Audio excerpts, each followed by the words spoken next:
kelompok 2, saya Ismi Khairunisa, Saya Feby Abdiarkoya, Saya Hera Meleratna. dan saya Lestari. Nah, pada kesempatan kali ini kami akan mempresentasikan mengenai analisis keuangan metode common size. Untuk yang pertama, mengenai definisi dari metode common size sendiri akan disampaikan oleh Meli. Kepada Meli, kami silakan.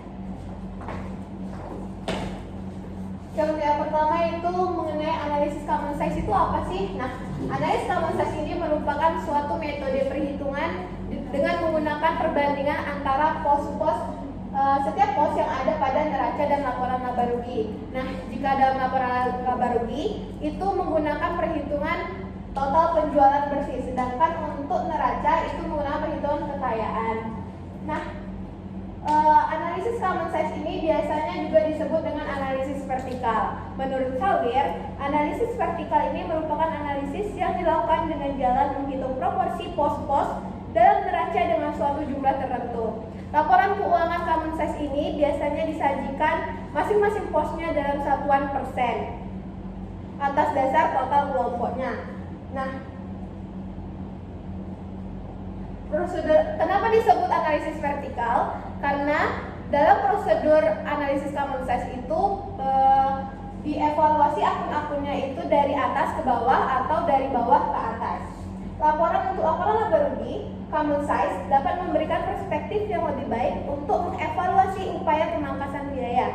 Sedangkan dalam neraca, penyajian common size ini akan mempermudah pembaca laporan keuangan untuk memperhatikan perubahan-perubahan apa saja yang terjadi dalam neraca. Nah, neraca yang menggunakan analisis common size ini memberikan informasi sebagai berikut, yaitu yang pertama, komposisi investasi. Suatu perusahaan dapat memberikan gambaran tentang posisi relatif aktiva lancar terhadap aktiva tak lancar. Yang kedua itu informasi mengenai struktur modal, di mana dapat memberikan gambaran mengenai posisi relatif utang perusahaan terhadap modal sendiri. Baiklah, terima kasih Meli atas penjelasannya. Selanjutnya mengenai rumus dari analisis common size sendiri.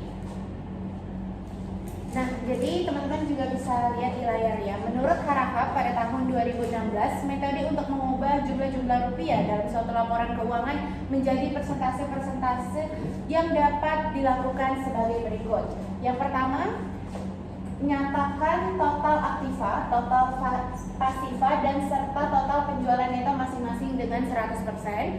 Selanjutnya, hitunglah rasio dari masing-masing unsur laporan keuangan dengan totalnya dengan cara membagi dua jumlah rupiah masing-masing unsur laporan keuangan itu dengan totalnya. Lalu menurut Kasmir pada tahun 2018, analisis ini dilakukan dengan membandingkan setiap perubahan dalam pos-pos dengan total aktiva atau total pasiva pada atau total sebuah perusahaan pada penjualan. Dengan demikian akan terlihat suatu kenaikan dan penurunan apabila akan menjadi berarti atau memiliki makna tertentu. Berikut adalah analisis presentasinya. Yang pertama itu pada laporan neraca itu tuh aktiva sama dengan komponen aktiva dibagi total aktiva dikali 100%. Dan pada pasiva itu pasiva sama dengan komponen pasiva dibagi total pasiva dikali 100%. Dan pada laporan laba rugi, komponen-komponen laporan laba rugi dibagi total penghasilan dikali 100%. Selanjutnya mengenai tujuan analisis common size akan disampaikan oleh rekan saya, Feby. Baik, saya akan menjelaskan mengenai tujuan analisis common size. Analisis common size sendiri bertujuan untuk menilai kinerja perusahaan sehingga dapat diketahui tingkat kesehatan perusahaan, kelebihan bahkan kekurangannya. Selain untuk menilai kinerja perusahaan, analisis common size memiliki tujuan lain seperti untuk mengetahui persentase investasi terhadap masing-masing aset, liabilitas dan ekuitas, untuk mengetahui struktur permodalan dan mengetahui komposisi biaya terhadap penjualan. Menurut Sugiono dan Untung tahun 2016, mereka menyatakan bahwa tujuan dari analisis common size untuk mengkonversikan satuan yang terdapat dalam laporan keuangan ke dalam satuan persen. Nah, tujuan dari analisis common size sendiri berguna untuk memperoleh gambaran mengenai komposisi dan proporsi investasi pada setiap aktiva, untuk mengetahui struktur permodalan dan pendanaan, dan untuk memperoleh distribusi hasil penjualan pada biaya dan laba. Informasi dalam analisis common size bermanfaat untuk menilai apakah apakah keputusan yang diambil perusahaan pada masa lalu tersebut tepat atau tidak, sehingga nantinya memungkinkan adanya pengaruh terhadap posisi dan kinerja perusahaan di masa yang akan datang. Analisis common size dilakukan untuk menghitung setiap rekening dalam laporan laba rugi dan neraca menjadi proporsi dari total perusahaan atau total aset. Seluruh akun dalam laporan common size dinyatakan dalam presentasi. Baiklah, terima kasih Feby. Selanjutnya mengenai output analisis dari common size yang akan disampaikan langsung oleh Lulut. Terima kasih semuanya kepada moderator. Pada kesempatan kali ini saya akan membahas mengenai output analisis common size. Nah, untuk analisis common size ini kami mengambil salah satu contoh perusahaan yaitu PT Indofood Sukses Makmur Tbk. Nah, untuk PT ini itu sudah go public sehingga kita bisa mendapatkan laporan keuangannya. Yang pertama, untuk common size, penerapan common size kami akan mengambil contoh dari akun beban pokok penjualan.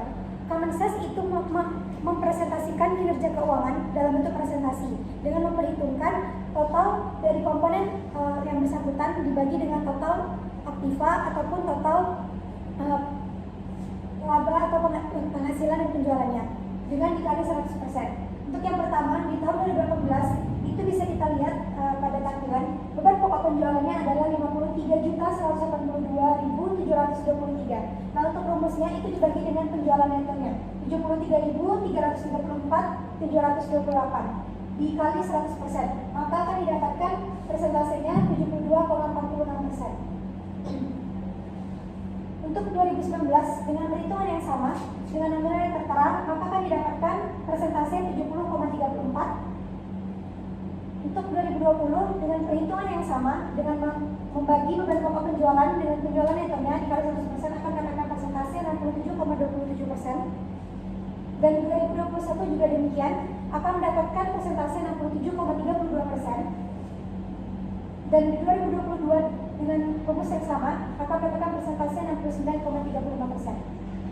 Nah, di sini memang ada beberapa akun yang kami jabarkan, namun untuk merincikannya kami hanya berfokus pada beban pokok penjualan, di mana dari 2018 72,46%, 2019 70,34%, 2020 67,27%, 2021 67,32%, dan pada 2022 69,35%. Nah, di sini ditunjukkan grafiknya.